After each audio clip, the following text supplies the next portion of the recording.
Well, we got a treat for you right now on In the Loop. We're joined by Molly Vincent, the spokesperson for Adventureland Park out in Iowa. Molly, how you doing today? Good. How are you guys doing? Very, very good. Just me here today. The other guys are too busy. Apparently it doesn't work, which is crazy. And we wanted to have you back on the show because about a week or two ago, you guys made a major announcement. Yes, we are really excited to announce that we are putting in a brand new steel roller coaster next year called the Monster in Adventureland. Yes, very exciting. Now, before we get to the new ride, obviously, most parks, when they put in a new ride, you have to take out an old ride. And you guys, it was very interesting. A lot of the big corporate parks will do like kind of a big tease or lead-up announcement. And you guys, in very much a small family park kind of atmosphere, you put on this great Facebook post all about how the park's grown and improved, and announcing the Monster in the same post, and then also in the same post announcing that the log ride was leaving. Could you talk a wee bit about the decision to take that out? Sure. The log ride has been, a fan favorite here for years and years and years, and it has had a great run, but it is 40 years old. Ooh. And it was one of those rides where there were two of them made at the same time from a company called Divitron 40 years ago, and we bought one, and another place bought another, and they stopped running theirs about 20 years ago. I was going to say, I have never heard of that company before, and I've been doing this for a while. They only made two. Oh, no. And, so we bought all the salvageable parts from that other one, and we've been running, off our original one and those extra parts for an additional 20 years. So it's reached the end of its lifetime, unfortunately, so we decided we should find something really great to replace it and throw it a retirement party. So this Labor Day will be the last ride for our old beloved log ride, but in its place, we're going to put something pretty amazing.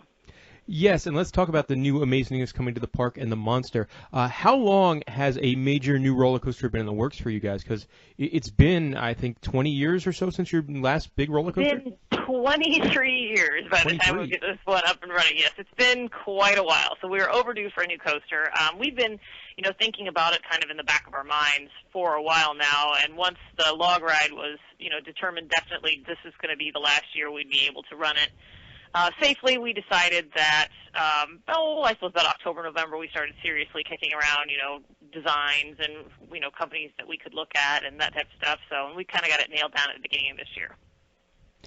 Very, very cool. Now let's talk about the new ride itself. Obviously, by the time it opens, it would be almost 2 years in the making there. So let's talk about the Monster. Okay, well, the Monster is going to be pretty exciting, certainly something that we've not ever done out here. We do have a steel roller coaster now, but it's going to be pretty neat. About 2,500 feet of track, 5 different inversions. That first lift hill is about 13 stories high, and then it is a 101-degree drop, so it kind of curves back in on itself, and it actually lifts you at 90 degrees, so it's straight uphill and then kind of even more than straight down. And then we have about 10 different airtime moments in it, and it actually is going to cross over our existing sky ride, our little ski lift ride that goes across. It's going to go over and under it 8 times. Well, that's really cool. So you're like, when you're on the sky ride, there'll be track above you and below you? Yep, track above and below. You'll get 2 exciting rides now, not just one. Yeah, it'd be quite the thrill for Grandma who's going on the sky ride this year and last year. It will be. Yes, it will be. We're pretty excited about doing something this big. We really haven't had a huge roller coaster in a long time. I mean, we haven't had a new roller coaster in a really long time. So this is kind of a step outside of our comfort zone, but something we were really excited to try. And at about $9 million, it's the most expensive single ride we've ever purchased. Yes, that is quite the check to ride, I imagine, from the. Yes. Very, very cool. Now, one thing I haven't been able to find: who is manufacturing the ride? Gerstlauer. Okay, so it's one of their Eurofighter style models. But now is the layout completely unique for Adventureland? Yes, it's a custom layout. We've had them here a couple different times, looking at different engineering points and things like that. And then, of course, we had the existing sky ride that we wanted to keep and incorporate into the ride if we could. And so we kind of changed things here and there, so it'll be a completely different layout than any other coaster that they've made before. Yeah, and it does, in comparison to other Eurofighters, it looks like a little bit of a longer ride, too. And you've got this really waxy, I don't know what you guys are calling it, but I think it's like the second loop, which kind of looks like a wacky pretzel loop, almost. Yeah, they have a lot of interesting stuff on this ride that is different than they've done before. In fact, we have one of the loops is called a negative G-stall loop. It's kind of instead of like our current Dragon loops on our current Dragon roller coaster, that's kind of more of a teardrop shape. This is a much wider, rounder loop, so you kind of get that hang time, kind of feel like you're going to fall out. And that's the first G-style loop that'll be in the Western Hemisphere. They have one other coaster that has it in Australia. So that'll actually be pretty darn neat. And the 101-degree drop hill from the first hill is the steepest in the Midwest, so in Iowa and all our surrounding states. So it'll be a couple little bits and pieces here and there that will be pretty hard to find anywhere else nearby. All right, a couple of roller coaster nerd questions I have to ask, or else my audience will kill me. How many trains will the new roller coaster have? It has 3 cars. Only one will be on the track running at any given time. So it'll be one loading, one running, and one in the station. We have an option for a 4th car, and we are gonna buy one just in case. So you can run it with more than 2 at a time. So we'll just watch the popularity of it. It has a capacity of about 500 people per hour, which at a park our size should be plenty. But you never know. Sometimes these things are more popular than you think for. Yeah, and obviously you want it to be as popular as possible. Oh, absolutely. Now, is it going to have over-the-shoulder restraints, just a lap bar ride? It's a lap bar, and really? Apparently it is pretty exciting that way. The way that the center of gravity of the car itself is set, apparently that's what you need. So it'll be a lap bar and a seat belt, so you'll feel pretty open. And that is awesome news, because I've been on a couple of the older models, and as time goes on with some of them, they get a little bit rough, especially with the over-the-shoulder restraints and the neck banging.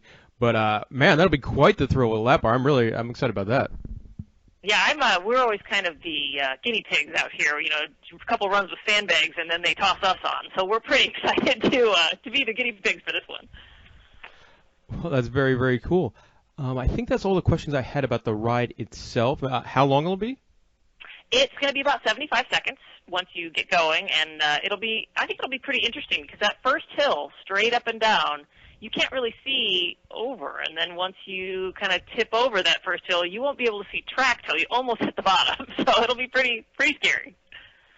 Very, very cool. Now, I'm guessing, a lot of people out there, especially people who listen to this podcast, next year will be the first time. I know me and one of my co-hosts, we're talking about going out to Adventureland for the first time, and obviously with the new roller coaster helps.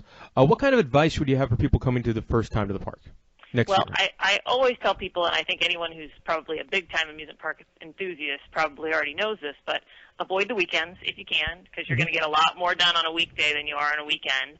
But we do also have second-day tickets. So if you do end up coming on a weekend, or you want to come to the park and the water park and do a couple other things, those 2-day tickets are quite a good deal, because the second day is only $25.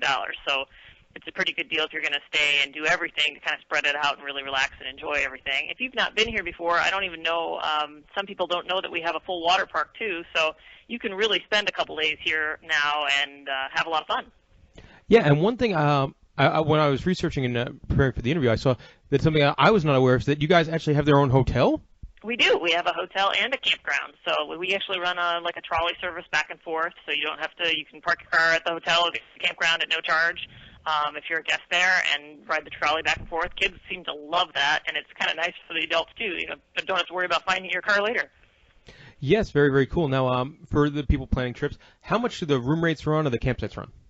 Well, it depends a lot on the time of year and weekday rates versus weekend rates. So I always tell people to call directly or check our website, because you'll get the most up-to-date rates and information there. But the hotel is actually a really neat place on or off season, too.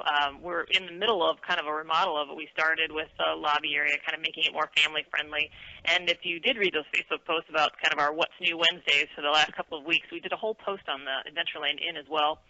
The resort, we have a lot of neat ideas that we're implementing over this upcoming winter, which the hotel's year-round, so we are open still, but we're going to put in some really neat new features, a miniature golf course, some new arcade stuff, some play structures. It's going to be really, really cool.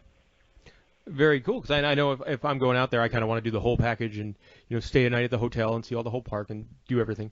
That's what we hope everybody wants to do. Yes, that would make sense. Now, when is this ride planning on being opening? We are shooting for Memorial Day weekend next year, but we're kind of putting out there in June, because since it is coming from Germany, and obviously we haven't even started the groundwork yet, and we won't start that until September when we close for the season. There's always those impending potential delays of ships coming over with steel on it and things like that. So we're saying June. We're hoping for Memorial Day. Gotcha. And when does the park open for the season? For the season next year, we always open the last weekend in April for part-time. We open just weekends. and then once schools are out here at the very end of May, beginning of June, then we go full-time. All right, very, very cool. Well, everyone out there, including myself, Drew the intern, we're looking forward to getting out there, checking out the new ride. It looks awesome. Lap bar only should be quite the thrill. Molly, I wanted to thank you for coming on the show here, and we'll have to see you next year out there right around when the ride opens. Thank you very much for having me. I appreciate it, and I hope a lot of people come out and ride the new Monster.